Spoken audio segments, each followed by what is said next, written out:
सप्तम दिवस विश्राम दिवस। ये पावन बेला में प्रारंभ करें कथा, उससे पहले मन और वाणी को पवित्र करने के लिए 2 मिनट मेरे गोविंद का नाम उच्चारण करेंगे सभी प्रेम और स्नेह के साथ में।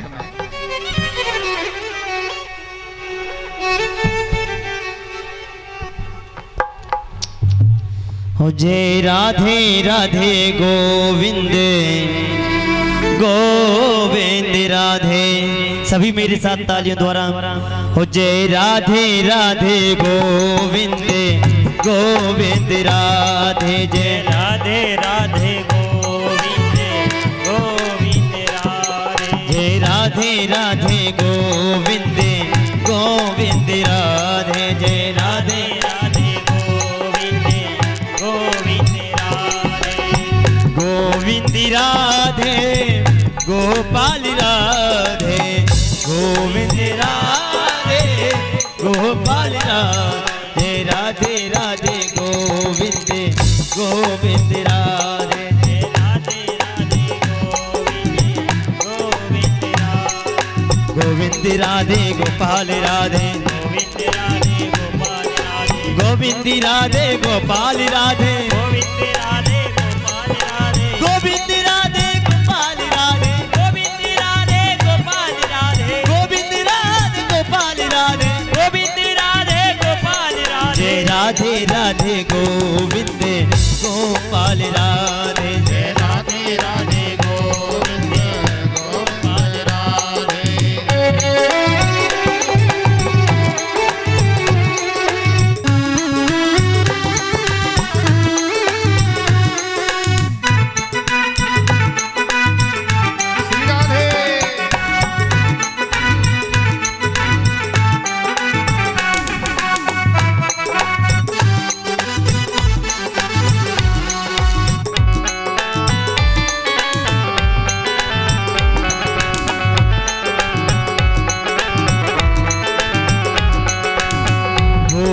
श्री राधे। गोविंद राधे गोपाल राधे। गोविंद राधे गोपाल राधे। गोविंद राधे गोपाल राधे।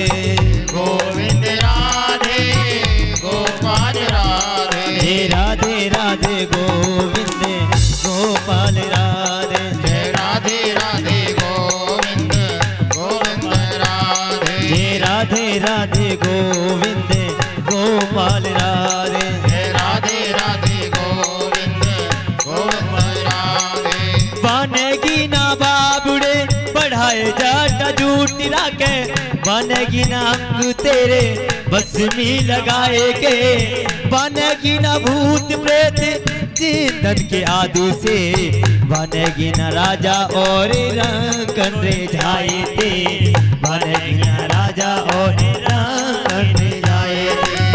बनेगी न कोट बार विपुल प्राण पर। बनेगी न कोट बार विपुल प्राण पर। बनेगी न बार बार गंगा जी नहाए थे। बनेगी न बार बार गंगा जी नहाए थे। अरे मन मूर्ख तू कब मान मेरी कही। तेरी बन जावेगी श्री राधा नाम गाए थे। तेरी बन जावेगी श्री राधा नाम गाए। जय राधे राधे गोविंद गोविंद राधे। जय राधे राधे गोविंद गोविंद राधे। जय राधे राधे गोविंद गोविंद राधे। जय राधे राधे गोविंद गोविंद राधे। राधे राधे गोविंद गोविंद राधे। जय राधे राधे गोविंद गोविंद राधे। राधे राधे गोविंद गोविंद राधे। जय राधे राधे गोविंद गोविंद राधे। राधे राधे गोविंद गोविंद राधे। जय राधे राधे गोविंद गोविंद राधे राधे राधे राधे राधे।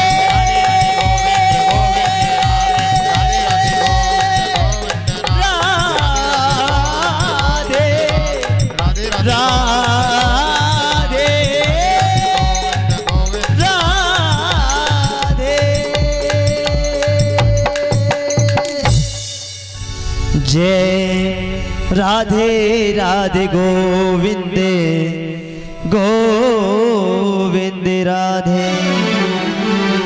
भोलवा के बिहारी लाल की जय। जय जय श्री, जय जय श्री। आवाज बाहर तक नहीं जानी चाहिए और धीरे बोलिए। बोलवा के बिहारी लाल की।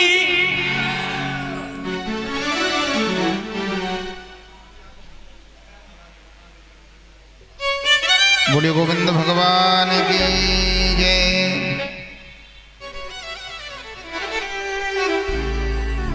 आज के हमारे जजमान श्री ओम प्रकाश जी, उन्होंने अपने परदादी शारदा श्रद्धा किंजल जी की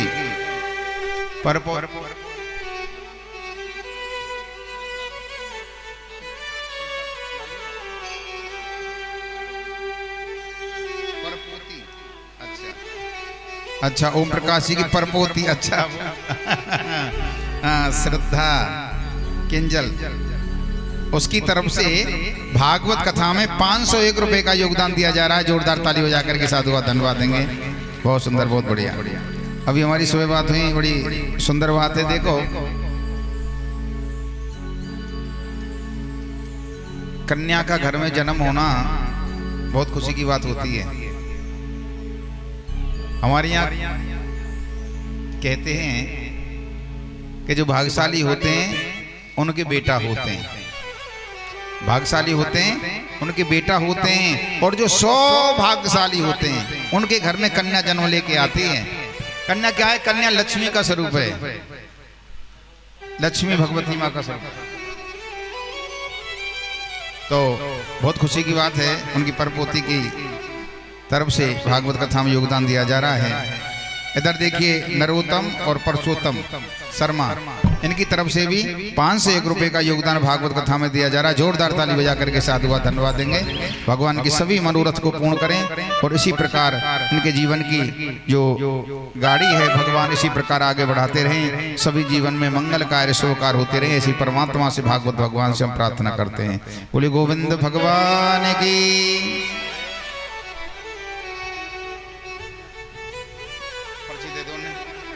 हाँ ये बहुत जरूरी। ओम प्रकाश जी को भी दे दो, अपनी सम्मानित व्यक्ति जाती है। देखिए आपने अभी कुछ दिन पहले देखा होगा, जब हमारे राम मंदिर निर्माण हुआ था, कार्य प्रारंभ हुआ था, तो जो भी स्वयं संयोजक थे,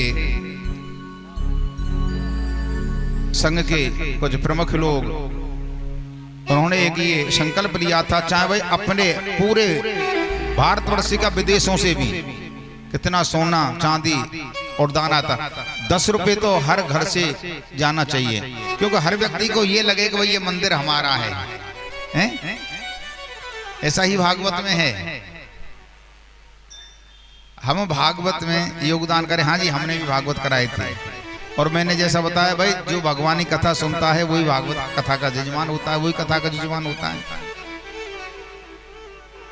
तो आप सभी बहुत भाग्यशाली हैं जो आज सप्तम दिवस की कथा में प्रवेश करेंगे, और बहुत भाग्यशाली हैं वो जजमान जिन्होंने आज पूजन पाठ करवाया। आज हमारे सभी माता बहनों ने, भाइयों ने मिलकर के, आज 3 जजमान थे, शायद 3 जोड़े थे आज, हैं? सब ने मिलकर के पूजन पाठ कराया, बहुत अच्छा लगा। प्रिय सज्जनों, जैसा कि आपको विदित है,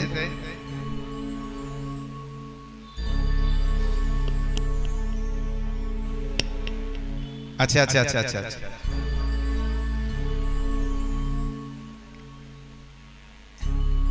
इसको मैंने पहले कथा में बताया था कि भगवान ने निद्रा देवी को यह वरदान दिया था कि जहां मेरी कथा हो तो वहां पहुंच जाना, और किसी न किसी श्रोता पे जाकर बैठना। आएंगी वो तो, हाँ।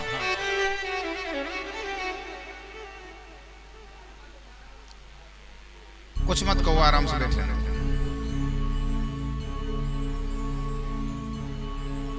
जैसा कि प्रिय सज्जनों, आपने कल श्रवण किया भगवान की बड़ी आनंदमयी, भक्तिमयी, ज्ञानमयी कथा में। कल हमने रुक्मिणी विवाह प्रसंग आप लोगों को सबको सुनाया, सबने बड़े प्रेम से गाया। आज मेरे श्याम की शादी है, आज मेरे कान्हा की शादी, हमारे कन्हैया का विवाह महोत्सव बड़ी धूमधाम से सबने मनाया। सज्जनों, रुक्मिणी महारानी जी का विवाह हो गया, 1 वर्ष पूर्ण हुआ, और उनके घर में एक बड़े सुंदर सुशील पुत्र का जन्म होता है।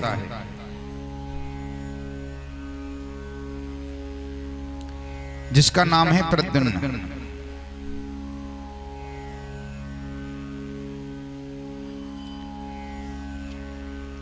प्रकटस्य तस्य प्रद्युम्न, जिसके आने से जीवन में प्रकाश हो जाए उसी का नाम प्रद्युम्न है।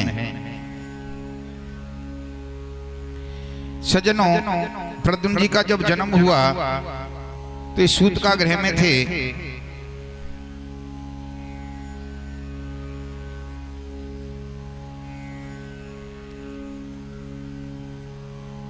सूतका गृह में जब बच्चे का जन्म होता है सूतका गृह में रहता है, लेकिन उसी समय एक सम्रासुर नाम का दैत्य आया और इस बच्चे को उठा ले गया और जा करके समुद्र में फेंक दिया। वो चाहता था कि मैं कृष्ण के वंश को आगे नहीं बढ़ने दूंगा। समुद्र में फेंका, एक मछली ने अपना मुंह खोला और ये बच्चा मछली के अंदर गर्भ में प्रवेश कर जाता है। एक मछुआरा इसी मछली को पकड़ करके इसी सम्रासुर दैत्य के यहाँ पर पाकशाला भोजन बनता था, भोजनालय में पहुंचा देता। और वहां पर एक दासी रहती थी जिसका नाम है विद्यावती। दो नाम है इसके, विद्यावती और भानुवती। कहीं कहीं विद्यावती आया है, कहीं भानुवती आया है। हर व्यक्ति के दो नाम होते हैं, एक नाम तो काम ही ना चले। तो विद्यावती ने जब मछली का छेदन किया तो देखा एक बड़ा सुंदर बच्चा उसमें से निकला। देख के बड़ी खुश हो गई, प्रसन्न हो गई। और आज इस बच्चे का अपने पुत्र की तरह लालन पालन करने लगा। सम्रासुर दैत्य को कुछ भी पता नहीं। बड़े बड़े राजमहल थे, बड़े बड़े अलग व्यवस्थाएं बनी हुई थी। अम्मा किसको क्या पता लगे कौन कहां रह रहा है। आज सज्जनों, बच्चे का लालन पालन कर रही है तो बीणा बजाते हरि गुण गाते हुए श्री नारद जी महाराज का आगमन हो गया।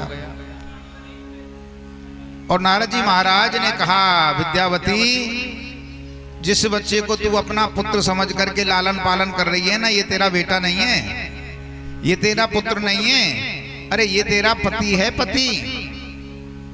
कि नारद जी आप ये क्या कह रहे हैं, ये बच्चा मेरा पति कैसे हो सकता है? कि मैं बताऊं तुझे, ये तेरे पूर्व जन्म की कथा है। जिस समय दक्ष प्रजापति ने यज्ञ किया था, शंकर भगवान को निमंत्रण नहीं भिजवाया, फिर भी मां सती जबरदस्ती अपने पिता के यहाँ यज्ञ में चली गई। वहां जाकर के उन्होंने क्रोध में आकर के अपने प्राणों को अग्नि में भस्म कर दिया। जब अग्नि में भस्म हो गई, जब से जाए सती तन त्यागा और तब से शिव मन भयो बैरागा। शंकर भगवान को समाचार मिला कि सती ने अपने प्राणों को त्याग दिया तो उनके मन में वैराग्य आ गया कि संसार में कुछ नहीं है, चिता की भस्म लगाना और केवल भजन में बैठ जाना, सब कुछ छोड़ दिया। इधर समय बदला, सती माँ का जन्म हिमाचल राजा के यहाँ पार्वती के रूप में हो गया। और सभी देवता आपस में विचार करने लगे, भोले बाबा समाधि में बैठे हैं और मां सती का दूसरा जन्म हो चुका है। विष्णु भगवान से कहा, विष्णु भगवान हम चाहते हैं कि भोले बाबा का विवाह हो और हम भी बारात करें, दर्शन करें। आज सज्जनों, सभी देवता गए हैं किसके पास? कामदेव के पास। कामदेव से कहा, भाई कामदेव तुम अपने बाणों का ऐसा प्रयोग करो, ऐसे हमारे बाणों की शक्ति शंकर भगवान पर चलाओ जो उनका भक्ति से मन हट करके उनका मन हो कि मैं अपना विवाह करूं, काम शक्ति जागृत करो। आज सज्जनों, कामदेव चला है, मन में सोचने लगा कि मेरा कल्याण नहीं है, शिव से यदि मैं विमुख होऊंगा, शिव से यदि युद्ध करूंगा तो इसमें मेरा कल्याण नहीं है। लेकिन देवताओं के कष्ट के लिए, देवताओं के कष्ट को दूर करने के लिए मैं ये कार्य भी करूंगा। आज गया है और कामदेव ने अपने बाणों का प्रयोग किया है। ऐसे बाण चलाए सज्जनों, जड़ चेतन सभी काम के वशीभूत हो गए। जलचर, थलचर, नवचर, गगनचर सभी काम के वशीभूत हो गए। ऐसा वर्णन आया है, जो पेड़ है ना, दो पेड़, वो पेड़ भी आपस में लिपटने लगे थे, इतना काम का प्रकोप हो गया। और जैसे ही एक लता की ओट से छुप करके काम अपने बाणों को शंकर भगवान पर चला रहा था, शंकर भगवान के शरीर को वेदना होने लगी, कष्ट होने लगा, तो अचानक शंकर भगवान को क्रोध आया और तीसरा नेत्र खोला शंकर भगवान ने और इस कामदेव को जला करके राख कर दिया, भस्म कर दिया। कामदेव जल गया। सभी देवता घबरा गए कि शंकर ने काम को जला दिया तो अब शंकर अपना विवाह नहीं करेंगे। विद्यावती तुम उस समय कामदेव की पत्नी थी, तुम्हारा नाम था रति, तुम रोते रोते आई कि हे बोले आपने ये क्या कर दिया, आपने मेरे पति को समाप्त कर दिया, मैं अपने पति के बिना कैसे रह पाऊंगी। जब मैंने क्षमा याचना मांगी तो भोले बाबा प्रसन्न हो गए, वन के देवी सुनो, इस जन्म में तो अब ये तुमको मिलेगा नहीं, हाँ आपके साथ ये रमण करेगा लेकिन किसी को देखेगा ना, बिना अंग के बिना शरीर के रहेगा तुम्हारे साथ। लेकिन रति कहने लगी महाराज हमारा मिलन कब होगा। तो आज भोले बाबा कहते हैं जब यदुवंश कृष्ण अवतारा, जब यदुवंश कृष्ण अवतारा, जब यदुवंश कृष्ण अवतारा, जब यदुवंश कृष्ण अवतारा, कृष्ण तनय पति होए तुम्हारा, कृष्ण तनय पति होए तुम्हारा। आज कहा है भोले बाबा ने, चिंता मत करो रति, जब यदकुल भूषण यदुवंश में स्वयं कृष्णचंद्र भगवान प्रकट होंगे, जन्म लेके आएंगे, तो उन्हीं का पुत्र तुम्हारा पति होगा। तो देवी ये वो ही तुम्हारा पति कामदेव आज पुत्र के रूप में यहाँ पर आया है, अब तुम इसका लालन पालन करो।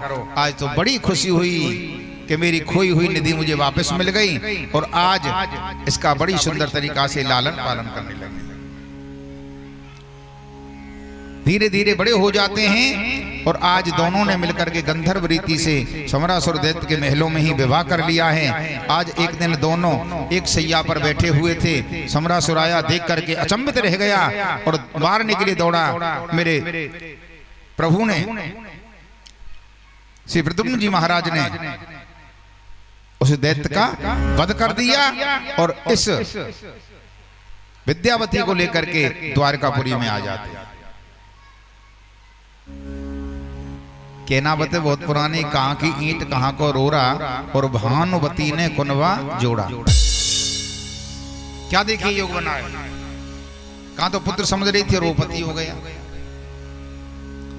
अब सज्जनों यहाँ पर आचार्य सुखदेव जी महाराज वर्णन करते हैं कि जिस समय प्रद्युम्न जी इतने समय में उस समरासुर नाम के दैत्य का वध करके आए ना, इतने ही समय में द्वारकाधीश भगवान के 16,107 विवाह और हो गए थे। प्रद्युम्न देखे गए कि मैं तो एक माँ को छोड़ के गया था, इतनी मम्मी कहां से आ गई।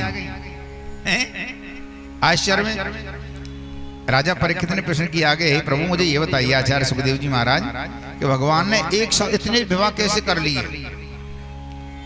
तो जब आचार्य सुखदेव जी महाराज कहते हैं कि सुनो, एक बार द्वारकापुरी में सभा लगी हुई थी, बड़ी सुंदर सभा लगी हुई थी द्वारकापुरी में, सभी राजा महाराजा वहां पर आए थे।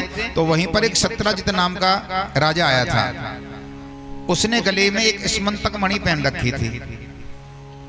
सभा का कार्यभार चलता रहा। जब सभी लोग जाने लगे तो द्वारकाधीश भगवान ने इशारे में कह दिया, भाई सत्यराजित आप हमसे मिलके जाना। सब लोग चले गए, सत्यराजित को बैठा रहा, बैठ के बात की, कहने लगे भाई ये आपके गले में जो स्मंतक मणि है इसका काम क्या है। कि महाराज मैं इसकी प्रतिदिन पूजा करता हूँ, 4-4, 6-6 घंटे में इसकी पूजा करता हूँ। तो पूजा करते करते ही इसके अंदर से सोना प्रकट होता है। 8 भार सोना ये प्रतिदिन देती है महाराज। 8 भार, 8 भार का मतलब किलो 2 किलो नहीं, 2 कुंटल, 2 कुंटल सोना रोज देती है। भगवान कहने लगे भाई आप लोग कितने लोग हो घर में। मान के हम तो केवल 4 लोग हैं, मैं हूं, मेरी पत्नी है, मेरा भाई है और एक मेरी बेटी है। मैंने यार तुम बता इतने सोने का क्या करोगे। ऐसा करो इस मणि को आप हमारे राज्य में जमा करवा दो। भगवान न करे कोई अकाल जैसी स्थिति आ जाए तो उसमें कम से कम अपनी प्रजा की देखरेख तो कर सकते हैं, इसका पूजन कर करके सोना ले ले करके। सज्जनों हमें भगवान की जो कथा हैं ये बहुत बड़ी शिक्षा देती हैं, मानव जीवन के लिए बड़ी शिक्षाप्रद हैं। जो हम समझें तो मैं कहता हूं ना तो कोई नाटक बुरा होता है ना कोई फिल्म बुरी होती है, केवल उसको समझना है हमको। ये भी एक नाटक चल रहा है हमारी जो जिंदगी पूरा समय चल रहा है।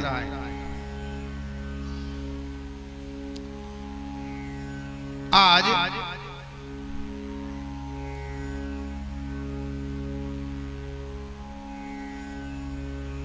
भगवान क्या संकेत दे रहे हैं? हम लोग जैसे दिन भर मेहनत करके कोई ड्यूटी जाता है, कोई अपना खुद का बिजनेस करता है, हम पैसा कमाते हैं, तो हमारा ये काम नहीं है हम दिन में जितना कमाया उसको उसी दिन खर्च कर दो, नहीं, उसको बचा के रखो। कभी जब ऐसी जीवन में समय आ जाता है, अब जैसे देखो कोरोना जैसी स्थिति हुई, लोगों का आवागमन आना जाना दुकानदारी सब बंद हो गए, लोगों ने मंदिर में आना भी बंद कर दिया। मंदिर के गेट को हमने देखा है, मंदिर के गेट पे भी जब गेट को पकड़ेंगे ना तो उसमें पहले वो इस क्या वो सैनिटाइज है ना, उसको मार करके जब पकड़ते थे। हमने भी बहुत दिन आप यूं कहेंगे महाराज कि हमने जेब में रखा था साथ में, किसी से मिले तो तुरंत किया, कहीं से छिप गए तो किया, ऐसा डर बैठ गया सबके अंदर। तो क्या है कि जिनके पास में भाई पैसा था उनको कोई ज्यादा दिक्कत नहीं हुई, लेकिन जिनके पास जो रोज कमाने वाले उनके सामने बड़ी कड़ी समस्या आ गई। तो इसलिए शास्त्र कहता है कुछ ना कुछ बचाओ, उसको अपनी पूंजी को जमा करो, समय मिले धार्मिक आयोजन हो, अपने घर में विवाह शादी हो, बहुत कार्य उनको उसमें खर्च करिए समय आने पर। ये नहीं आज कमाया आज ही खर्च कर दिया। एक हमारे भाई बड़ी सुंदर बात कहते हैं कि दिन में कितने कमाए, 1000 कमाए, खर्च कितने किए, 900 रुपए खर्च कर दिए, तो क्या कमाया? तो मात्र 100 रुपए कमाए, 900 तो खर्च ही कर दिए। आज भगवान ने कहा इसको हम रखेंगे तो अपना सोना जमा कर लेंगे, ना करे कोई दिक्कत हो जाए तो काम तो आ जाएगी कम से कम। वो कहने लगा नहीं जी मैं इस मणि को अपने को नहीं दे सकता हूँ। राजा सत्यजात चला जाता है और दूसरे दिन उसका भाई प्रसेन इस मणि को पहन करके निकल जाता है शिकार खेलने के लिए। देखिए कैसी लीला होती है, एक शेर इसको मार देता है, शेर ने इसके घोड़े को भी मार दिया और इस प्रसेन को भी मार दिया। वो शेर इसकी मणि से खेलता है, एक भालू आता है वो इस शेर को मार देता है और इस मणि को लेकर के चला जाता है। आज जब एक दो दिन के अंदर अंदर इसका भाई वापस नहीं आया तो इसने सीधा इंजाम बिना सोचे विचारे द्वारकाधीश के ऊपर लगा दिया कि द्वारकाधीश ने मणि के चक्कर में मेरे भाई को मरवा दिया। अब भगवान तो बड़े परेशान कि मैं मुझ पे तो झूठा इंजाम लग गया, मैंने ये कार्य किया नहीं और झूठा इंजाम। सज्जनों इस जी संसार में कोई काजल से भी कोई कारी चीज है ना, काजल से भी कोई बुरी चीज है तो वो है कलंक। भगवान किसी को झूठा कलंक ना लगावे हैं। बहुत से लोग ये कर दिया इसने ये कर लिया, क्या किया नहीं तो उसको बहुत कष्ट होगा यार, ये तो बड़ा हम पर झूठा इंजाम लगाया जा रहा है। आज द्वारकाधीश भगवान गए हैं गुरु गर्गाचार्य जी के पास। गुरु जी से कहने लगे गुरु जी इसका कोई समाधान करो, मैं क्या करूं, मुझे मणि की चोरी का इंजाम लगा हुआ है। गर्ग मुनि कहने लगे गर्गाचार्य जी हे द्वारकानाथ मुझे लगता है आपने कहीं चौथ का चंद्रमा देख लिया है, क्योंकि चौथ का चंद्रमा जो देखते हैं उनको कलंकित होना पड़ता है, इसलिए देखना नहीं चाहिए। कौन सी चौथ है वो? कलंक चतुर्थी उसे कहते हैं। एक चौथ वो भी आती है जो माता बहनें हमारी दिन भर व्रत करती हैं और व्रत करने के बाद फिर चंद्रमा को अर्घ दे करके व्रत खोलती हैं, करवा चौथ।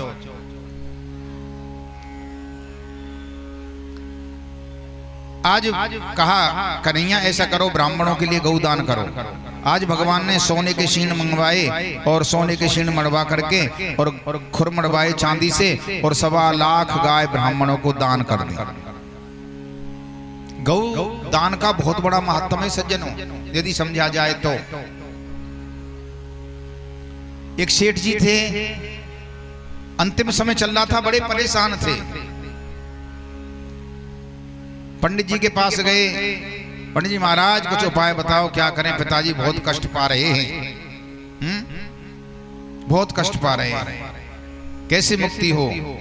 तो कह दिया महाराज ऐसा करिए आप इनके हाथ से गौदान करवा दीजिए, कल्याण हो जाएगा, या तो यापार या पल्ली पार। क्योंकि हमको भवसागर से पार जो नदी आती है उसको गर्भ पुराण में वर्णन आया है, तो उस नदी से पार करने के लिए हमको गौदान अवश्य करना चाहिए जीवन।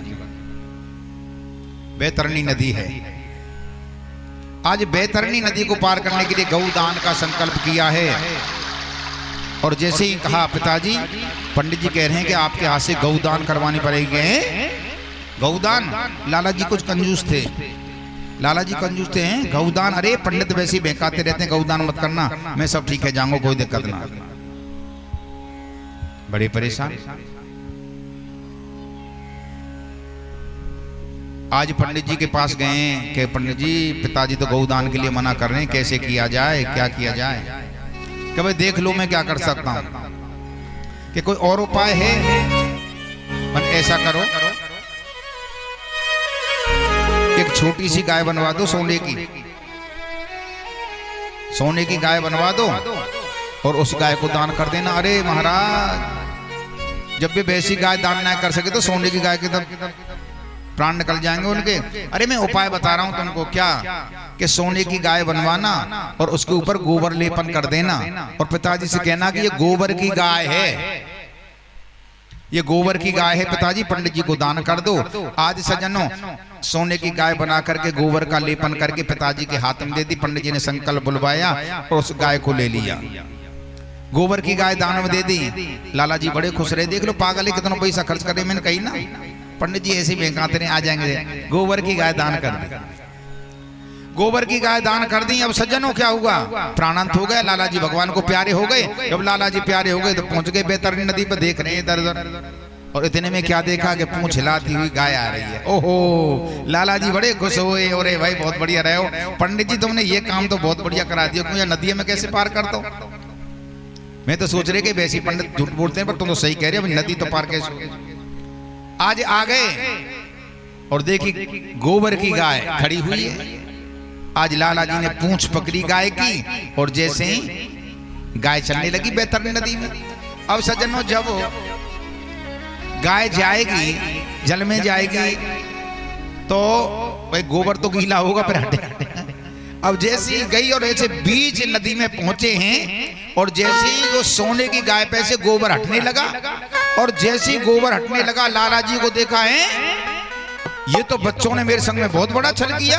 अरे ये तो गोबर की नहीं, ये तो सोने की गाय है। ऐसा सोचा, अटैक पड़ा, बैतरणी में गुम हो गए। मरे मराए दोबारा फिर मर गए, डूब गए बैतरणी में।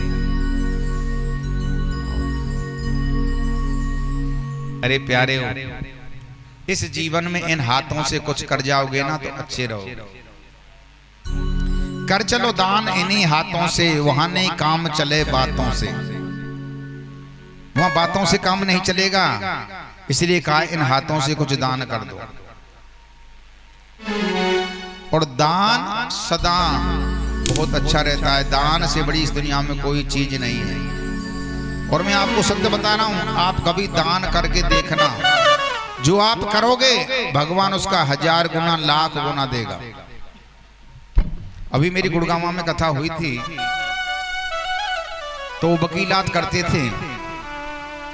तो भाई देखो, कथाएं जब एक तो सार्वजनिक कथा होना और एक पर्सनल अपने घर पे कथा होना, तो उसमें तुम किसी का योगदान नहीं ले सकते हो, तो पर्सनल होगा तो कम से कम 1.5-2 लाख रुपया तो खर्च हो ही जाता है। भाई भोजन की व्यवस्था, भंडारे की व्यवस्था, नाते रिश्तेदार आएंगे। भाई आप पर्सनल कोई प्रोग्राम कराओगे तो सब रिश्तेदार बुलाने पड़ेंगे, तो 2-2.5 लाख रुपया खर्च हो जाता है। अब पहले दिन संकल्प किया, कथा पूजा चली, पूजा चलती रही, पाठ चल रहा। तीसरे चौथे दिन ही जैसे हम कह रहे थे कि भैया कथा में या बेटी की शादी में या भंडारे में आप दान करोगे तो भगवान उसका 1000 गुना लाख गुना देता है। तो उसी समय उसने कान में आगे कामों से जो करे, वो वकील थे कि महाराज जी आपकी कृपा से देखो भाई कथा को आज कृष्ण जन्म में चौथा दिन है, वो बता रहे थे जो करी आज ही मुझे 5 लाख रुपए का काम मिला है, जिसमें मुझे 5 लाख रुपए बचेंगे। तो केस था उसको सॉल्व कराने का, और जो करे कि गुरुजी 1 लाख तो एडवांस अभी लेकर के आया। तो ये है भगवान का चमत्कार कि यदि हम भगवान की तरफ बढ़े, यदि हम 100 दान करेंगे, सज्जनों बता रहा हूं 100 का 1000 भगवान आपके लिए देगा।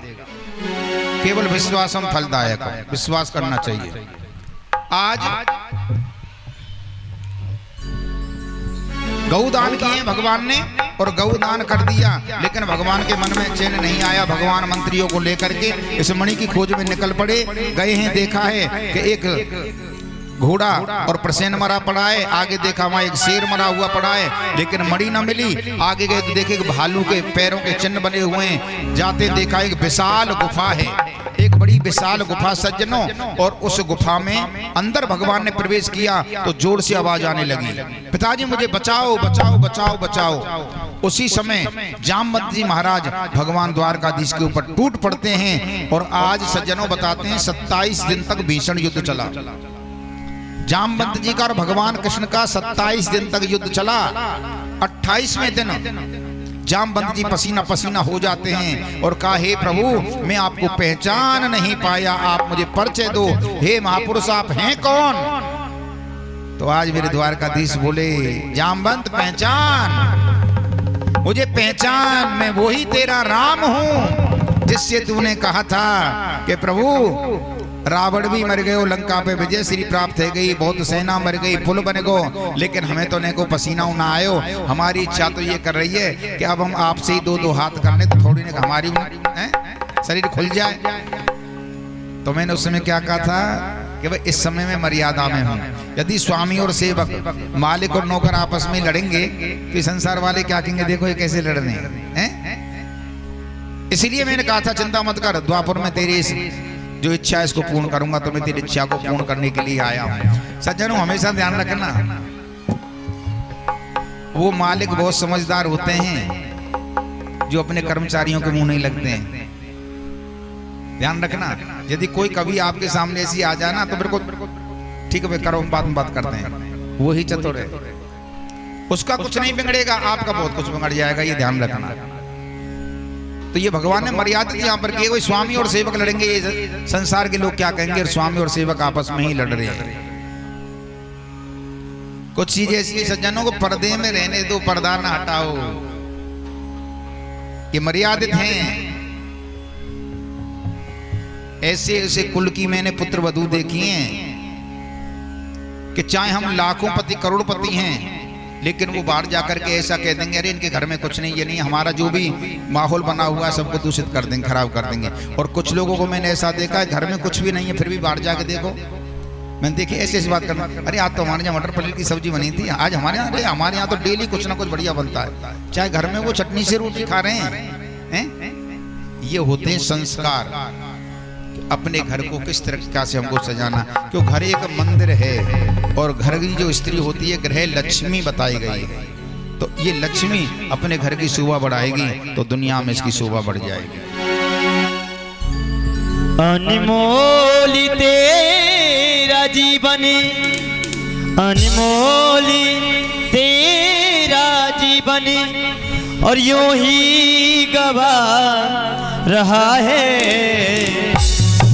किस ओर तेरी मंजिल, किस ओर जा रहा है, किस ओर तेरी मंजिल, किस ओर जा रहा है। अनमोल तेरा जीवन यूं ही गवा रहा है, किस ओर तेरी मंजिल, किस ओर जा रहा है।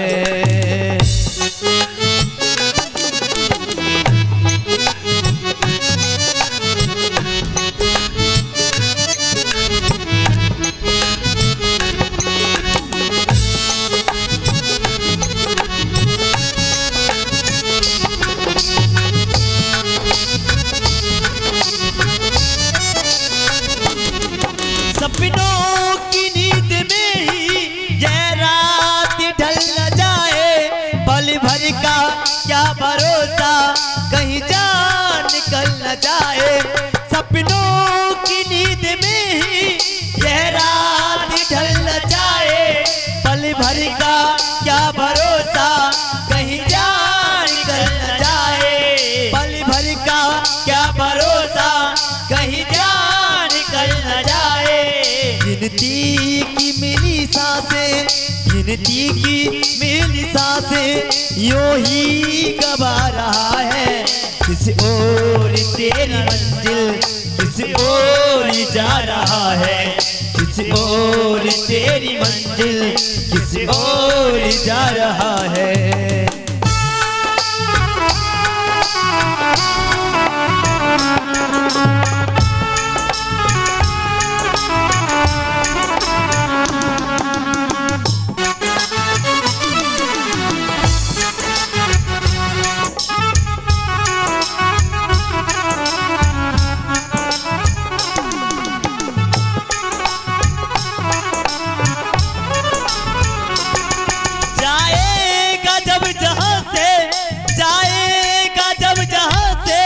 कोई न साथ देगा, इस हाथ जो दिया है उस हाथ जाके लेगा।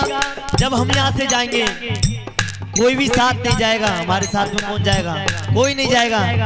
उल्टा हमारे कुटुंब कबीले वाले खाली मरगट तक साथ जाएंगे कंधा देने के लिए। आपने देखा होगा घर से कोई अर्थी जाती है, घर के सामने से अर्थी जाती है तो थोड़ी सी शर्म लगती है, अरे यार ये अर्थी जा रही है, हमको इसके कंधा देने के लिए जाना चाहिए हैं। और बहुत लोग तो मुंह दुबका लेते हैं। तो इसीलिए प्यारे जीवन में कुछ करना चाहिए, प्रभु के भजन को साथ लेकर के चलना चाहिए। ये जाता है हमारे साथ केवल प्रभु का भजन और दान पुण्य जो हमने अच्छे अच्छे कर्म दिए हैं किए हैं जीवन में, वो ही साथ जाता है। जाएगा जब यहाँ से कोई न साथ देगा, इस हाथ जो दिया है उस हाथ जाके लेगा, उस हाथ जो दिया है उस हाथ जाके लेगा, उस हाथ जो दिया है उस हाथ जाके लेगा। कर्मों की ये है खेती, हम जैसे कर्म करते हैं कर्मों की ये है खेती, कर्मों की ये है खेती, फल आज पा रहा है। किस ओर तेरी मंजिल किस ओर जा रहा है।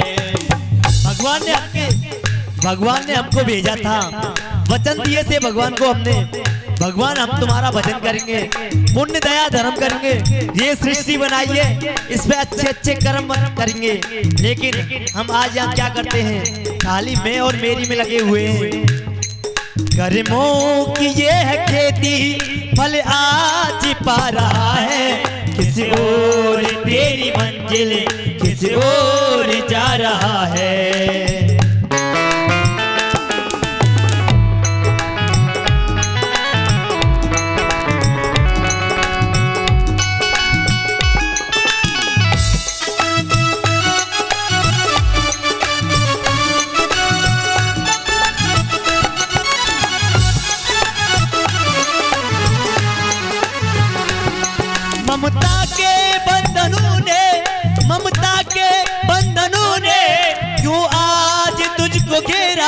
सुख में सभी है साथी, सुख के सभी है साथी, दुख में नहीं है तेरा।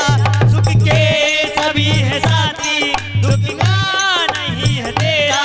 सुख के सभी है साथी, दुख में नहीं है तेरा। ये केवल जब दिन गर्जिश के आते हैं हर शख्स बुराई देता है, हम दर्द नहीं कोई अपना दुनिया में दिखाई देता है। घर के लोग होते हैं, माँ बाप निकम्मा कहते हैं, जब बच्चा नौकरी के लिए जॉब करने के लिए ढूंढता है जॉब लेकिन नहीं मिलती है, घर वापस आ जाता है तो माँ बाप कहते हैं हमारा बच्चा निकम्मा है, कुछ काम नहीं करता है। माँ बाप निकम्मा कहते हैं और बहन भी आंख दिखाती है, भाई भी बुरामो करते हैं, भाई भी बुरामो करते हैं। चलो ये हमारे भाई माँ बाप बहनें, लेकिन नफरत भाभीियों को आती है। अब हो जाती है शादी, शादी के बाद कुछ काम नहीं करता है, बेटे भी बिगड़ते हैं बेहद, घर वाली जिगम चलाती है, अपने बेगाने हो जाते जब गर्जिश रंग दिखाती है। ये होता है घर परिवार। अब आते हैं बाहर चलते हैं, इज्जत को करने वाले भी इज्जत उतारते फिरते हैं, ये सर को झुकाने वाले भी। जब हमारा अच्छा समय था सभी हमको राम राम करते थे, तो सलाम सेठ जी। इज्जत को करने वाले भी इज्जत उतारते फिरते हैं, ये सर को झुकाने वाले भी सर उतारते फिरते हैं। भाई बंधु कुटुंब कबीले झूठे जक्के नाते हैं, दुनियादारी दिखलाने को बस मरकर तक जाते हैं। रिश्तेदार नमस्ते कहकर, हमारे जो रिश्तेदार होते हैं ना, जिनको हम अपनी बहन और लड़कियों को देते हैं, वही कहते हैं हमारी बुरी स्थिति में रिश्तेदार नमस्ते कहकर अपना पिंड छुड़ाते हैं और कहते हैं कि रिश्ता दूर का है, पानी तक नहीं पिलाते हैं। ममता के बंधनों ने क्यों आज तुझको घेरा, सुख में सभी है साथी, दुख में नहीं है तेरा, सुख के सभी है साथी, दुख में नहीं है तेरा। तेरा ही मोह तुझको, जो हमने प्रेम किया अपने परिवार, अपने घर वालों से, बाहर के लोगों से, दौलत से, तेरा ही मोह तुझको, तेरा ही मोह तुझको आए आज रुला रहा है। तेरा ही मोह तुझको कब से रुला रहा है, किसी और तेरी मंजिल किसी और जा रहा है। अब आती है लास्ट बात, जब तक है भेद मन में भगवान से जुदा है, जब तक हमारे अंदर देखो, हमारे मस्तक में एक आत्मा होती है और आंखों के पीछे एक पर्दा होता है, उसी पर्दा के पीछे होते हैं भगवान। लेकिन हम सारी दुनिया को देख लेते हैं, लेकिन उस पर्दा को हटा करके नहीं देख पाते हैं। सभी जगह भगवान है ना, ये सबको पता है भगवान है, लेकिन कोई भी नहीं देख पाता है ना।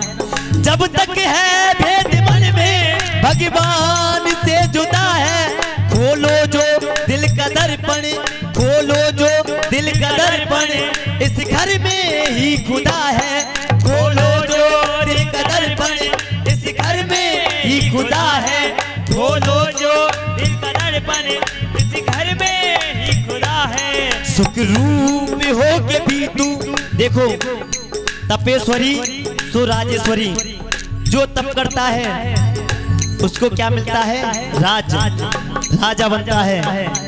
राजा बनना ये नहीं है महाराजा बनना, मतलब अपने अच्छे कर्मों से अगले जन्म में हमको ठाकुर जी जन्म देता है इंसान का ही, क्योंकि कुछ अच्छे कर्म करने के लिए। और जब हम और ज्यादा पुण्य दया धर्म करते हैं तो हमको ये जीवन मरण का पिंड ये आना जाना छूट जाता है।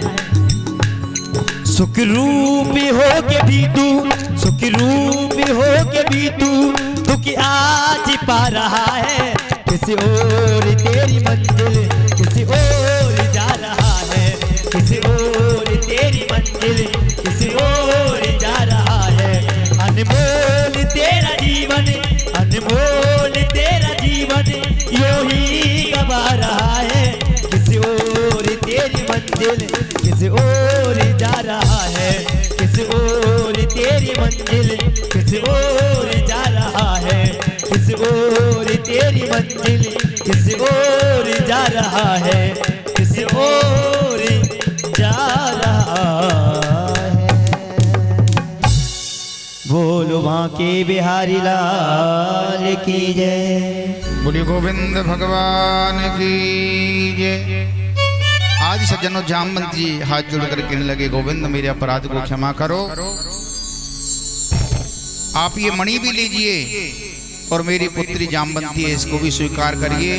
सज्जनों दूसरा विवाह भगवान का जामवंती जी के साथ में हुआ। बोलिए जामवंती महारानी की। भगवान ने मणि ला करके सत्यराजित को दी तो सत्यराजित बड़ा शर्मिंदा हुआ, उसने मणि भी दी और अपनी पुत्री सत्यभामा को भी भगवान के लिए कन्यादान में दिया। बोलिए सत्यभामा महारानी की। एक दिन सज्जनों शामली सलोनी नगरी को देखा, यमुना को किनारे सुंदर एक स्त्री सी बैठी थी, एकदम समाधि धारण किए। अर्जुन उस तरफ से अर्जुन और भगवान कृष्ण जा रहे थे। अर्जुन ने पूछा आप कौन हो? कि मेरा नाम कालिंदी है,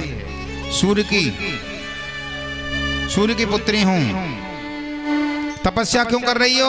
भगवान कृष्ण को पति बनाना चाहती हूँ। कि तुम्हारी तपस्या पूरी हो गई, भगवान मेरे संग नहीं है। आज कालिंदी का हाथ भगवान के हाथ में दे दिया, विवाह करा दिया। चौथा विवाह कालिंदी। कालिंदी में जमुना महारानी। बोलिए जमुना महारानी की। जमुना जी के साथ में विवाह हुआ है। इसके बाद में सज्जनों बिंद और अरविंद नाम के दो भाई थे, उनकी सुंदर बहन थी जिसका नाम था मित्रविंदा। भगवान का 5वां विवाह मित्रविंदा के साथ हुआ है और भगवान का 6वां विवाह भद्रा के साथ हुआ और 7वां विवाह भद्रा के साथ हुआ और 8वां विवाह लक्ष्मणा के साथ में हुआ।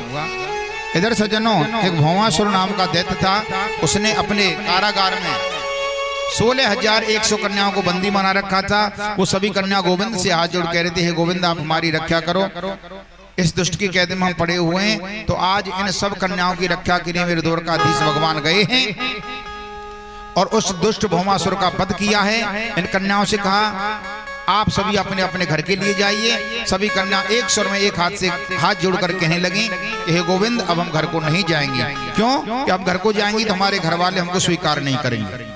घर वाले हमको स्वीकार कर भी लें तो जहां हमारा रिश्ता होगा वो ससुराल वाले हमको स्वीकार नहीं करेंगे, हमारा जीवन नरक बन जाएगा गोविंद। इसलिए हम तो आपके चरणों की दासी बन के रहना चाहती हैं। आज सज्जनों एक ही मुहूर्त में, एक ही पंडाल में, एक ही समय में भगवान ने 16,100 विवाह किए और भगवान के विवाह हुए 16,108। बोलिए गोविंद भगवान की।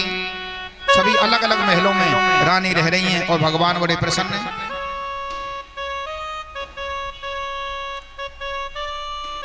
सज्जनों एक बार नारद जी ने देखा, देखो तो सही जाके क्या स्थिति है। नारद जी के मन में चलती रहे मेरा तो इन्हें को बयाना होंगी अपने 16,108 कर लिए। गए हैं कहाँ रुक्मणी के महलों में, तो देखा भगवान रुक्मणी जी के पास बैठे हुए हैं और बच्चों को गोदी में खिला रहे हैं। सत्यभामा के यहाँ गए, क्या देखने कि भगवान स्नान कर रहे हैं। भगवान स्नान कर रहे हैं और सत्यभामा जी भगवान पर जल डाल रही हैं। जामवंती के यहाँ देखे गए, भगवान तो भोजन कर रहे हैं। मित्रवृंदा के यहाँ गए, भगवान लेटे हुए हैं और मित्रवृंदा की सेवा कर रहे हैं। जिस जहाँ जाते हैं वहां भगवान मिलते हैं। नारद जी चक्कर खा गए, भाई है कहा बवाल, मैं जिस महल में जा रहा हूँ भगवान मुझे वहीं बैठे हुए मिल रहे हैं। क्योंकि सज्जनों भगवान को क्या कहा गया है, योगीश्वर। 16,108 विवाह करने के बाद भी हमारे कृष्ण कौन है, योगीश्वर।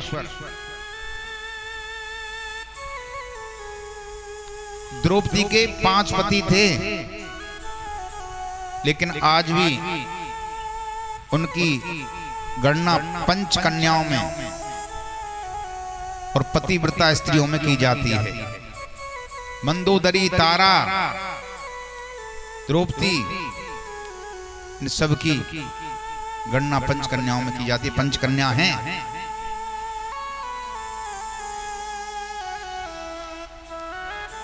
पांच पति थे तो पांचों पतियों को पति मान के रखा, उनमें कोई भेदभाव नहीं समझा द्रौपदी जी ने।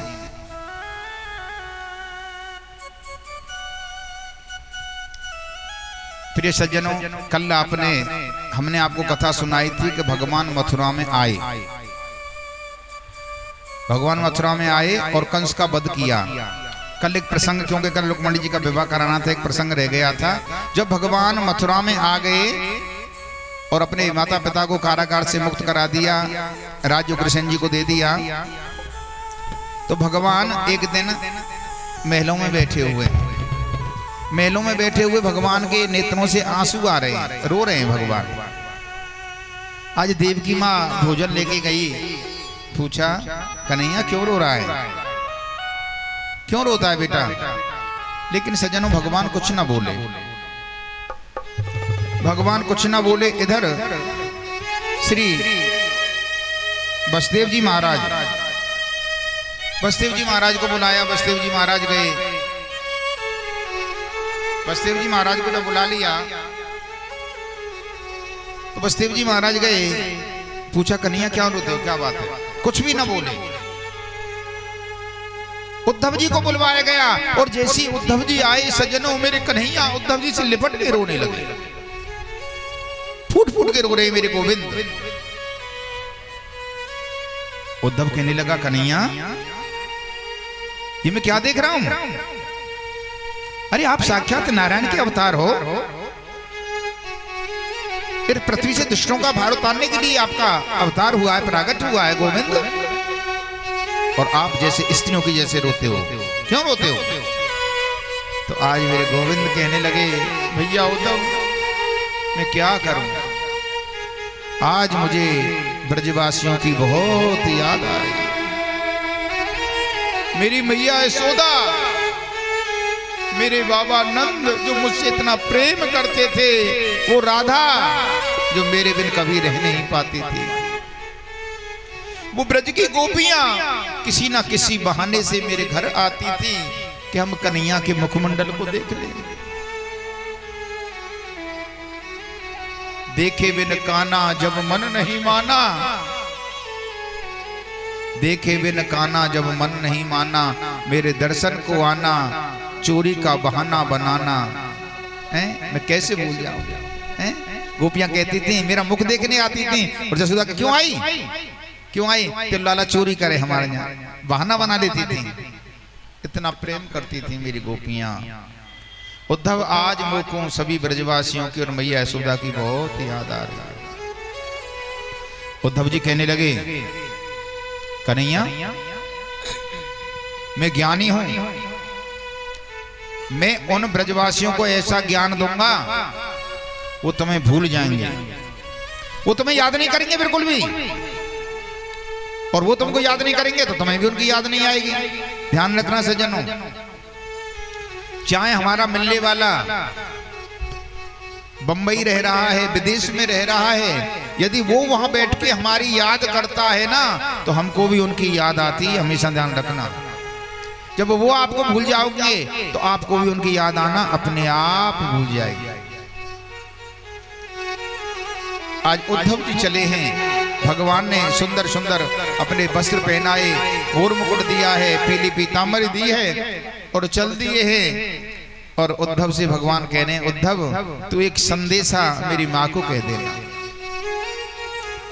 उधो मैया को सुनइयो, तेरो लाला दुख पावे, मैया को सुनइयो। उधो मैया को सुनइयो, तेरो लाला दुख पावे, मैया को सुनइयो। उधो मैया को सुनइयो, तेरो लाला दुख पावे, मैया को सुनइयो। उधो मैया को सुनइयो। कोई न मुख धोवे ताते जल, अचरा न पहुँचे सम्हारे, धोवे ताते जल, असन पहुँच सुधागर। उधो आज कहने लगे हैं उद्धव, कोई न मुख धोवे ताते जल, अचरा न पहुँच सम्हारे, माखन रोटी नाम न जाने, कनुआ कह के कोई न बुला। उद्धव यहाँ ना तो कोई मुख माखन रोटी देना, मैं तो कन्हैया कह के प्यार के मुझे कोई नहीं बुलाता। मेरे बाबा नंद अंगुरिया कह के चलनो मोहि सिखावे, मेरे बाबा नंद मुख उंगलियां पकड़ के चलनो सिखावे। लेकिन उद्धव यहाँ राजा महाराजा मुझे सब कहे, लेकिन मेरे नंद बाबा जैसा प्यार मुझे कोई ना करे। जब मैं चलतो चलतो थक जाओ, मैं धूल मट्टी में गिर जाओ, तो मेरे बाबा मुझ को अपने कंधा पे बैठा दे। वो ये नहीं सोचे हो कि लाला के वस्त्र गंदे है रहे हैं, और तेरो लाला दुखी पावे, मैया को सुनइयो। उधो मैया को सुनइयो, तेरो लाला दुखी पावे, मैया को सुनइयो।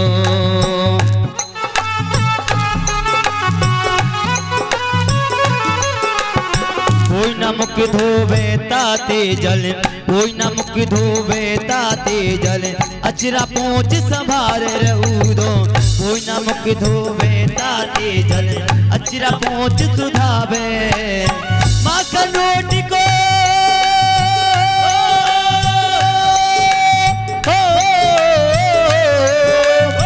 माखन रोटी को नाम न जाने,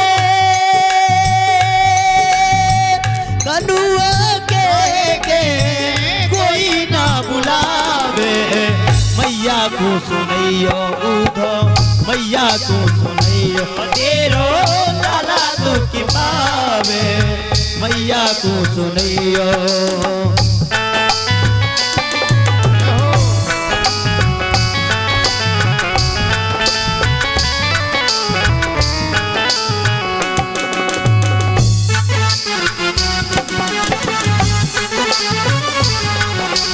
बाबा नंद उंगरिया गए बाबा नंद उंगरिया गए नते पावन चलिनो सिखावे रे उदो बाबा गए उंगरिया गए नते पावन चलन सिखायो नको जान कैया हंसने दो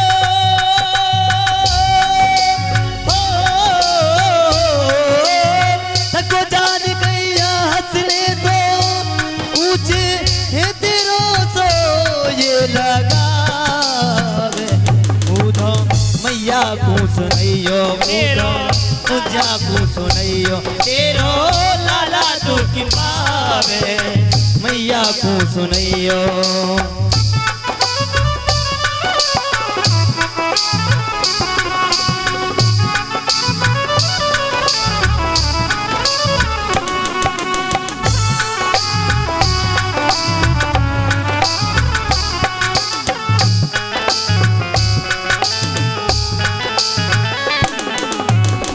पिलाए बरोहित करती दूध पिलाए बरोहित करती चुटिया घूट सिधा बेरैया दूध पिलाए बरोहित करती चुटिया घूट सिधावे नाथ बार गिर जो हो मेरो नाथ बार गिर जो हो जो मेरो ओ सो बार कुल देवे मोई है मनावे मैया को सुनैयो उधो मैया को सुनैयो उधो मैया को सुनैयो उधो मैया को सुनैयो। आज उद्धव जी को भेज दिया भैया उद्धव मेरी मैया को तो सुनैयो को तेरे लाला बहुत दुख पा रहे हुए। आज उद्धव जी चले हैं सज्जनों चले मथुरा से जब उद्धव वृंदावन निकट आया और वहीं से प्रेम ने अपना अनोखा रंग दिखलाया। उलझ कर वस्त्र में कांटे लगे उद्धव को समझाने तुम्हारा ज्ञान पर्दा फाड़ दे हमें प्रेम दीवाने क्योंकि है प्रेम जगत में सार और कुछ सार नहीं सब झूठा ये संसार और कुछ सार नहीं। इस संसार में सज्जनों सार है तो केवल मेरे गोविंद का नाम है। इस संसार में यदि कुछ सार है तो मेरे प्रभु की लीलाओं का सार कथा सार में ही। यदि संसार में कुछ है तो मेरे कन्हैया का नाम है। बिना प्रेम के कुछ नहीं है संसार में। प्रेम ऐसी चीज है कि इससे हम बड़े से बड़े मूर्ख को भी अपने बस में कर सकते हैं। आज उद्धव जी जा रहे हैं, देखा छोटी छोटी बेरियाओं के पेड़ उनके पैरों में लिपट जाते हैं, पीतांबरी को फाड़ देते हैं। आज उद्धव जी पहुंचे, देखे कुछ ग्वाल वाले यमुना किनारे पे खड़े होते, आशा लेकर के आज हमारा कन्हैया आ रहा होगा, और देखा कन्हैया नहीं उद्धव आया है। तो देख करके मन में बड़े दुखी हुए, कन्हैया आज भी नहीं आया। आज सभी ग्वालवाल कहने लगे उद्धव जी हमारा कन्हैया आज भी नहीं आया। कहा भैया मैं कन्हैया का मित्र हूं, आप सबकी कुशल क्षेम पूछने के लिए मुझे कन्हैया ने यहाँ पर भेजा है। मुझे नंदराय जी और मैया यशोदा के महलों का मार्ग बताइए। ग्वाल वालों ने कहा देख उद्धव सामने से ये जो नाला आ रहा है ना, ये कोई बरसाती जल नहीं है। जिस दिन से कन्हैया इस ब्रज को छोड़ करके गया है, कन्हैया इस ब्रज को छोड़ करके गया है, तभी से नंद और यशोदा इतने रो रहे हैं कि उन्हीं के नेत्रों का जल बह करके आ रहा है। उद्धव ने जब सुना नेत्र खुले के खुले रह गए। इतना अगाध प्रेम मेरे गोविंद से। और आज जैसे ही महलों में प्रवेश किया ना सज्जनों, आवाज आती है उद्धव जी जय श्री कृष्ण, उद्धव जी जय श्री कृष्ण, उद्धव जी जय श्री कृष्ण। उद्धव जी सोचने लगे, उद्धव जी मन में सोचने लगे ये कैसा मेरे गोविंद का भवन है, जहाँ की दर दीवार सब जगह से मेरे कन्हैया की आवाज आ रही है। क्योंकि सज्जनों वही प्यारा वृंदावन है कि वृंदावन के वृक्ष को मरम न जाने कोई, डाल डाल और पात पे श्री राधे राधे हो। बोलिए राधा रानी की, जुगल जोड़ी सरकार की। आज उद्धव जी गए महलों में, देखा यशोदा मैया बैठी हुई है, प्रणाम किया है तो मैया का कह रही बतो है लाला थोड़ो धीरे बोलो। मैया पालने के दिन हाथ धर के बैठी है पालने पे, कहा नहीं धीरे बोलो। मैंने लाला को वही नवा धवा के सुवाए हुए है, तुम जोर से बोलोगे तो मेरे कन्हैया जग जाएगा। सजनों मैया के अंदर वही भाव है कि मेरे कन्हैया पालने में झूल रहे है।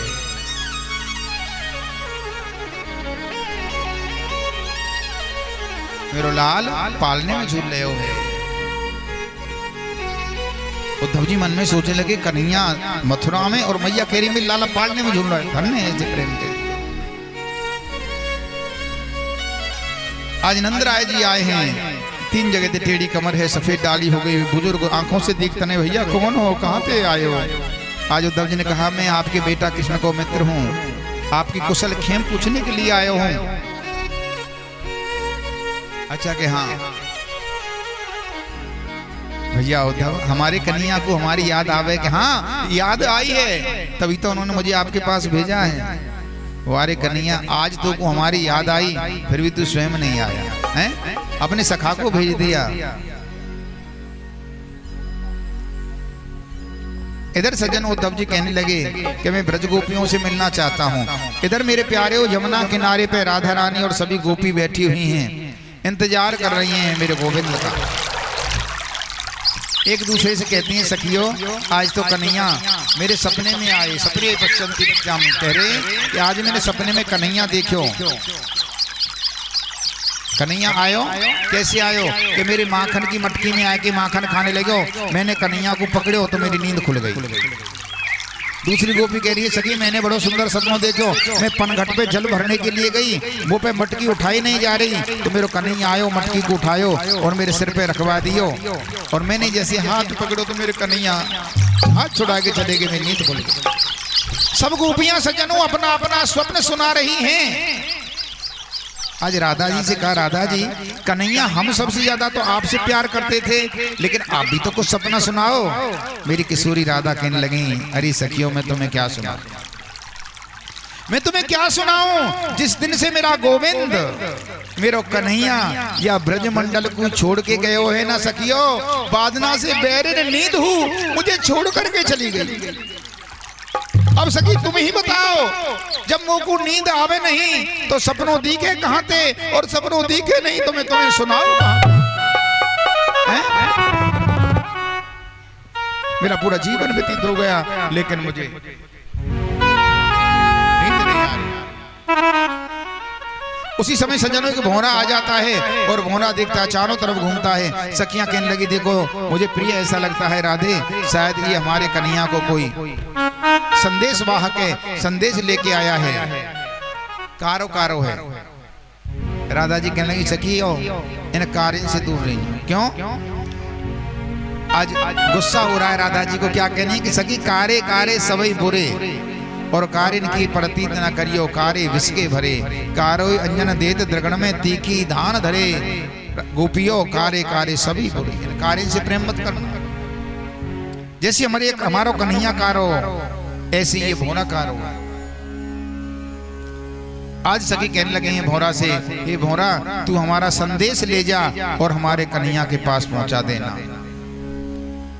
अरे पंछी ले जा रे संदेश मेरे श्याम पिया के देश, पंछी ले जा रे संदेश मेरे श्याम पिया के देश। पंछी ले जा पंछी ले जा पंछी ले जा ले जा, पंछी ले जा ले जा, पंछी ले जा रे संदेश मेरे श्याम पिया के देश। चिट्ठी में सब कुछ लिख डाला, चिट्ठी में सब कुछ लिख डाला, बचा नहीं कुछ शेष, पंछी ले जा रे संदेश मेरे श्याम पिया के रे, पंछी ले जा रे संदेश मेरे श्याम पिया के रे।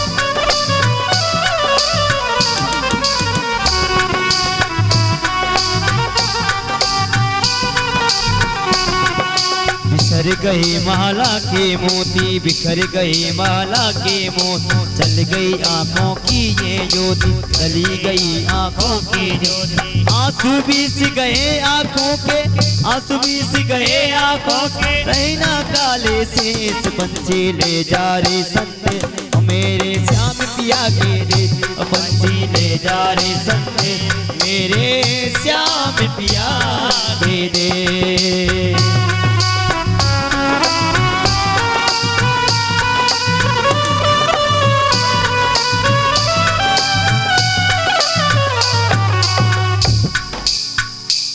बोलो राधे राधे। राधे राधे।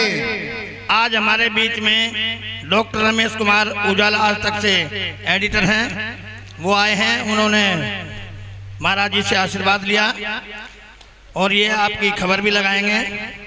कल हमारे यहाँ 7 बजे सुबह से हवन होगा और दिन में 9 बजे तक चलेगा सुबह, क्योंकि राहु काल शुरू हो जाएगा। और उसके बाद महामाई का दरबार में ये राधे राधे की कथा जो चल रही है, भागवत कथा, उसके उपलक्ष्य में कल भंडारा होगा। जहाँ तक भी मेरी आवाज़ जा रही है, सभी भंडारे में आए और भंडारे का प्रसाद ग्रहण करें। गंगाराम शास्त्री वृंदावन धाम से जो आए हुए हैं कथा व्यास पे, उनकी कथा हम सबको बहुत अच्छी लगी है और मेरा तो ये कहना है कि आपको भी अच्छी लगी होगी। आगे जब कभी कोई हमारी महामाई के दरबार में जो कथा का आयोजन होगा, ये तो मैया रानी बताएगी कि कब होगा। जब भी होगा हम गंगाराम शास्त्री द्वारा ही एक और कथा कराएंगे। मेरे मन के जो भाव हैं, जो हमारे पूजनीय ब्रह्मलीन महंत चरणदास जी इस मंदिर के सेवादार थे, उनकी 23/9 को हम पुण्यतिथि मनाते हैं।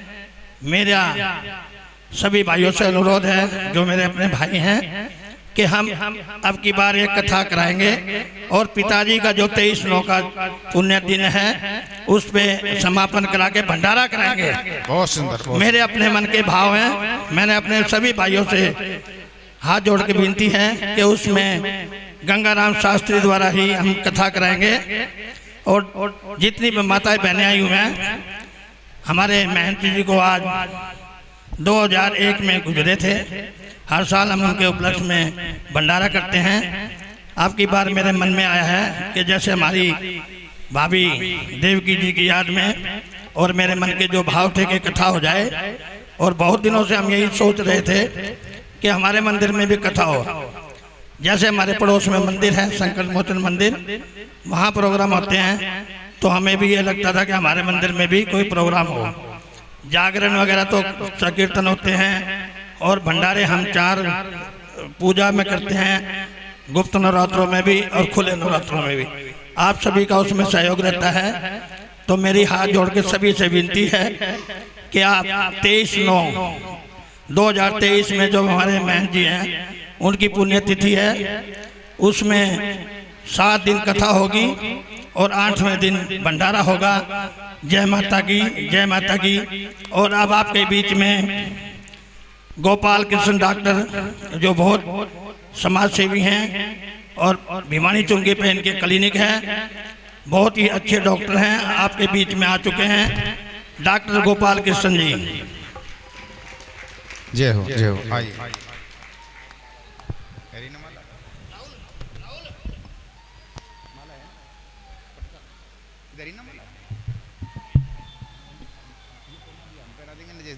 बुला रहे आइए आइए नहीं जोरदार ताली स्वागत।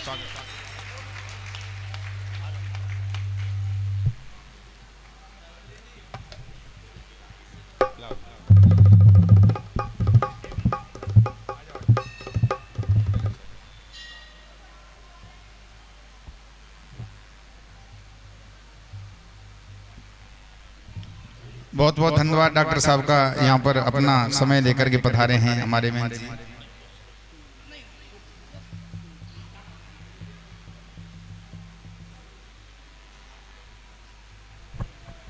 भिवानी चुंगी पे इनका बहुत बड़ा क्लिनिक है और ये बहुत समाज सेवी हैं। अभी इन्होंने परशुराम जयंती मनाई थी और हम वहाँ पर पहुँचे थे, सभी साधु संत और सभी ब्राह्मण भाई जिन्होंने हवन यज्ञ किया और भंडारा चलाया।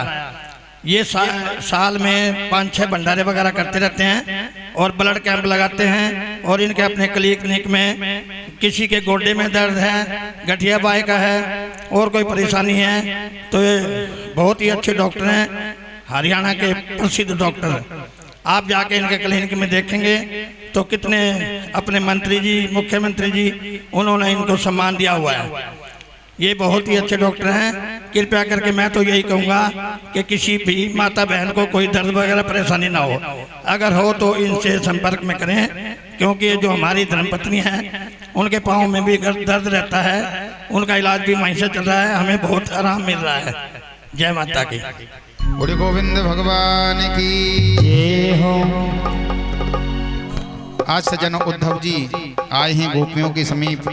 देखिए हमारी जो श्रीमद् भागवत कथा का आयोजन चल रहा है भागवत मिशन के तत्वधान में, इसमें चाची फूलवती जी की तरफ से 251 रुपये का योगदान दिया जा रहा है। जोरदार ताली बजा के उनको साधु का धन्यवाद देंगे। राम निवास गुप्ता जी, उनकी तरफ से 201 रुपये का योगदान श्रीमद् भागवत कथा में हमारी समिति के लिए दिया जा रहा है। जोरदार ताली बजा करके उनका स्वागत सम्मान करेंगे।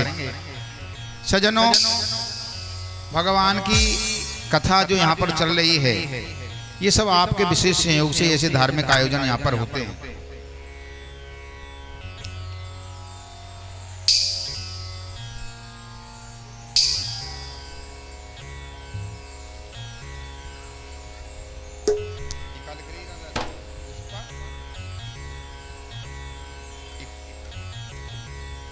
रीपता है, कुछ समझ में नहीं आ रही क्या नाम लिखा हुआ है।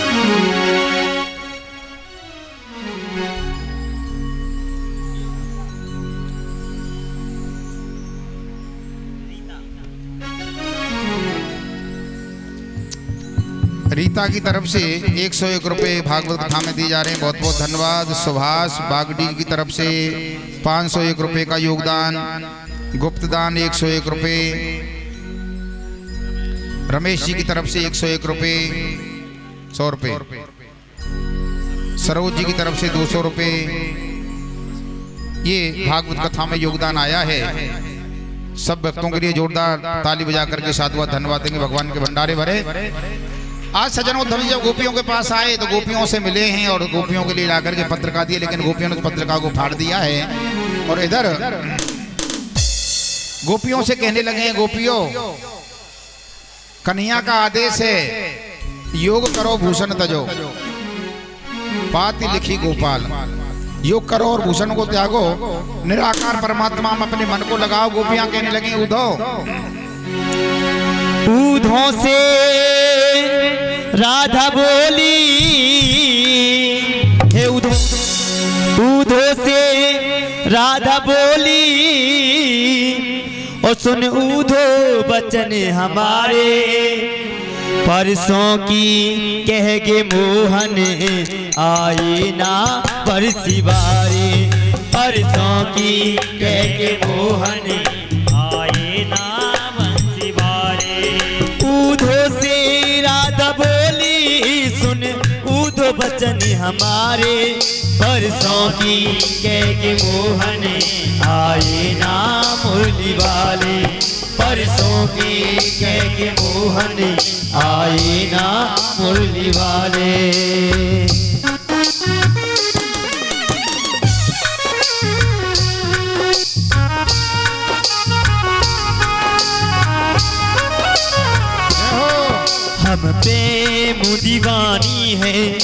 हम प्रेम दीवानी है वो प्रेम दीवाना, हम प्रेम दीवानी है वो प्रेम दीवाना।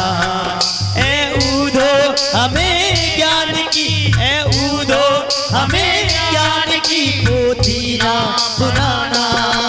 हम प्रेम दीवानी है वो प्रेम दीवाना, प्रेम दीवानी है वो प्रेम दीवाना।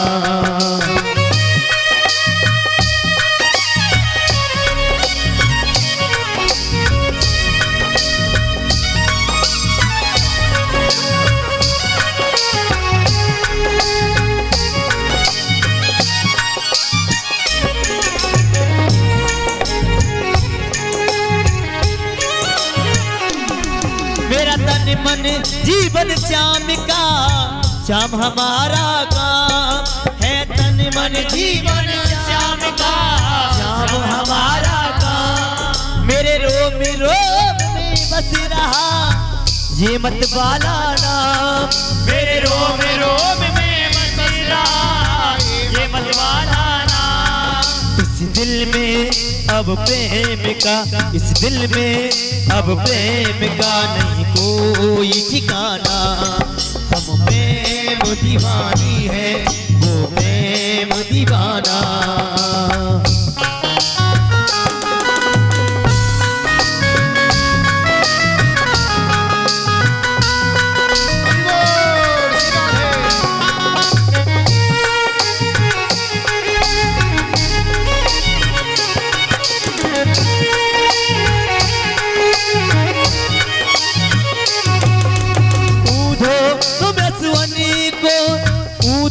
तुम असवनी को हरिसन मुख ले जाओ, ऊधो तुम असवनी को हरिसन मुख ले जाओ। पूछे हरि कुशल तो, पूछे हरि कुशल तो चरणों में दे चढ़ाओ। पूछे हरि कुशल तो चरणों में दे चढ़ाओ। कहियो जी इस प्रेम का, कहियो जी इस प्रेम का ये तो नजराना। हम प्रेम दीवानी है वो प्रेम दीवाना।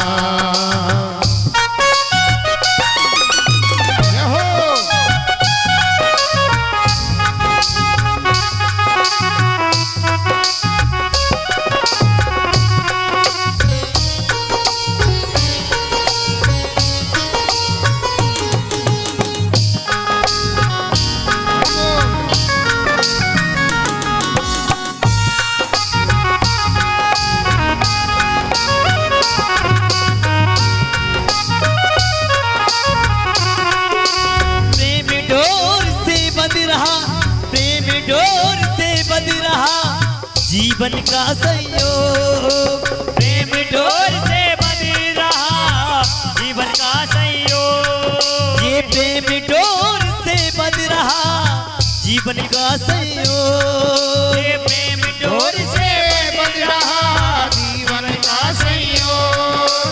चरणन की पूजा करे हे उधो, हम श्याम के हैं, श्याम हमारे हैं। हम केवल उनसे इतना प्रेम करते हैं, वो जगत के स्वामी हैं, हम उसकी दासी हैं। हम केवल उनके चरणों की पूजा करते हैं और चरणों की पूजा करें जैसी हमारा योग।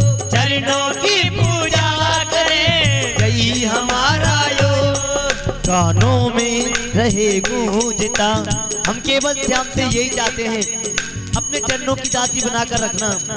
ये बंसी है, इस बंसी के स्वरों को हमेशा बजाते रहना।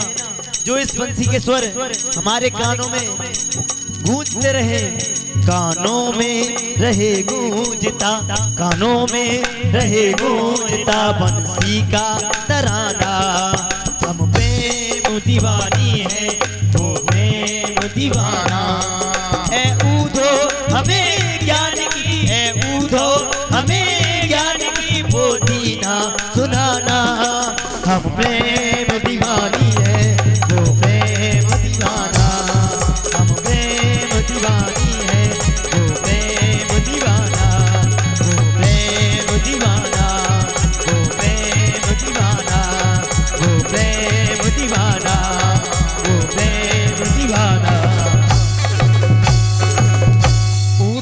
कूदो है चलो और सुन गोपिन के बोल, और ज्ञान बजाई डुब डुबी तो प्रेम बजायो ढोल।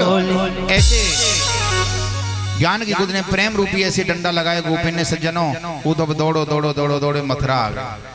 मथुरा आगे कन्हैया से कहने लगे, कन्हैया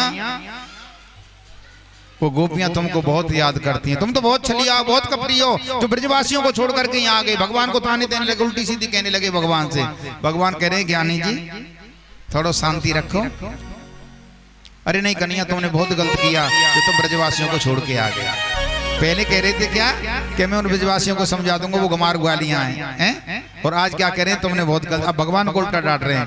भगवान ने कहा देख नेत्र बंद कर, ब्रजवासी मुझसे कभी दूर नहीं रहते। नेत्र बंद किए हैं, चारों तरफ पूरे ब्रजवासी बैठे हैं, बीच में मेरे कन्हैया बैठे हो हैं। राधा रानी लेटी हुई हैं और कन्हैया चरण दबा रहे हैं राधा रानी के। उद्धव ने कहा प्रभु ये कैसी सुंदर झांकी आप दिखा रहे हो। मैंने देखा कि आप नारायण हैं, लक्ष्मी आपके चरण दबाती हैं, लेकिन ये कौन है जिनके स्वयं चरण नारायण दबा रहे हैं। पूज्य गुरु महाराज कहते हैं नारायण के जो चरण दबाए उसे हम लक्ष्मी कहते हैं, नारायण के जो चरण दबाती है उसे हम लक्ष्मी कहते हैं, लेकिन स्वयं नारायण जिसके चरण दबाए उसे हम राधा रानी कहते हैं। बोलिए राधा रानी की जय हो। ये कौन है राधा? राधा प्रेम गुरु है मेरो। प्रभु आप जब राम बने लक्ष्मी जी सीता बनी, आप कृष्ण तो लक्ष्मी जी रुक्मणी, लेकिन ये राधा कौन है? कि राधा मेरे प्राणों की आधार है, राधा प्रेम गुरु है मेरो। ये सब राधा की ही माया है, और जो जे राधा ने नाच नचायो मैंने वैसो ही रूप बनाया है। मने हारिन बन ले हारिन बन ब्रह्मचारी स्वांग सजायो है, और जैसे राधा ने मुझको नाच नचायो मैंने ऐसो ही वेश बनाया। ये सब जितनी भी माया दिख रही है ना उद्धव, ये सब राधा के, राधा नाम आधार और सब वेदन को सार। रा और धा इन दोनों को मिलाकर के बनता है राधा। राधाम कृष्ण स्वरूपामयी कृष्णम राधा स्वरूपनम। राधाम कृष्ण स्वरूपामयी, राधा ही कृष्ण है। कृष्णम राधा स्वरूपनम, कृष्ण राधा के स्वरूप में। राधाम कृष्ण स्वरूपामयी कृष्णम राधा स्वरूपनम कलात्मानम निकुंजसम श्री गुरु रूपम सदा भजे। भगवान कृष्ण ने जिनको गुरु माना वो ही है राधा। आज सजनों यहाँ पर उद्धव चरित्र की कथा हम विश्राम करते हैं। जैसा कि प्रिय सज्जनों एक विशेष सूचना मैं आप लोगों को देना चाहता हूं, जिससे आप थोड़े भटक चुके हैं। आपको पता है आप जिस नगर में रहते हैं, जिस शहर में, शहर का नाम क्या है? क्या है शहर का नाम बताइए? रोहतक। देखिए पहले इस शहर का नाम रोहतासगढ़ था। रोहतासगढ़ बड़े प्रतापी राजा हुए सत्यवादी हरिश्चंद्र, उनके पुत्र का नाम था रोहदास, रोहतास। और रोहतास जी के नाम पर ही इस नगर का नाम था रोहतासगढ़। लेकिन धीरे धीरे समय बदलता रहा, रोहतासगढ़ से सब लोगों ने इसका नाम कर दिया रोहतक। जैसे कि माता दरवाजा, माता दरवाजे की महिमा आपको पता है? शीतला माता मंदिर, शिवालय राधा कृष्ण मंदिर, शिवालय बराबर में, यहाँ गुरुद्वारा इधर बराबर में, बाबा नत्थों का डेरा, नाथों का डेरा, और मस्जिद सामने हैं। ये 5 तीर्थ यहाँ पर विराजमान हैं। आप कितने भाग्यशाली हैं जो इन तीर्थों के सानिध्य में आप यहाँ निवास करते हैं।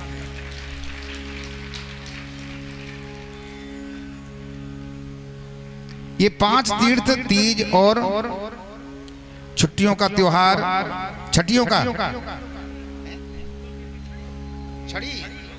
अच्छा, तीर्थ, तीज और छड़ियों का मेला हरियाली तीज माता दरवाजे चौक के सामने मनाई जाती है। ये ऐसे पावन पर्व में, लेकिन सज्जनों धीरे धीरे ये लुप्त होते जा रहे हैं। मैं सभी माता बहनों से ये निवेदन करता हूं कि जो नागरिक माता दरवाजे में और आसपास रहते हैं वे सभी नर नारी पुरुष पुण्य के भागी हैं। उन सभी को ब्रज और वृंदावन गोकुल जैसा मिला जुला आभास यहाँ पर होता है। जैसे हमारा गोवर्धन है, वृंदावन है, बरसानो है, नंदगाम है जी, राधा कुंड है, ऐसे ही यहाँ पर ये 5 तीर्थ आप लोगों के सामने बने हुए हैं। तो मैं तो यही कहूँगा, इन तीर्थों की साफ सफाई शुद्धता रखो और समय समय पर सभी त्योहारों पर, सभी पर्वों पर सब मिलजुल करके इन पर्वों को मनाते रहिए। प्यारे, हमारे सभी पर्व लुप्त होते जा रहे हैं।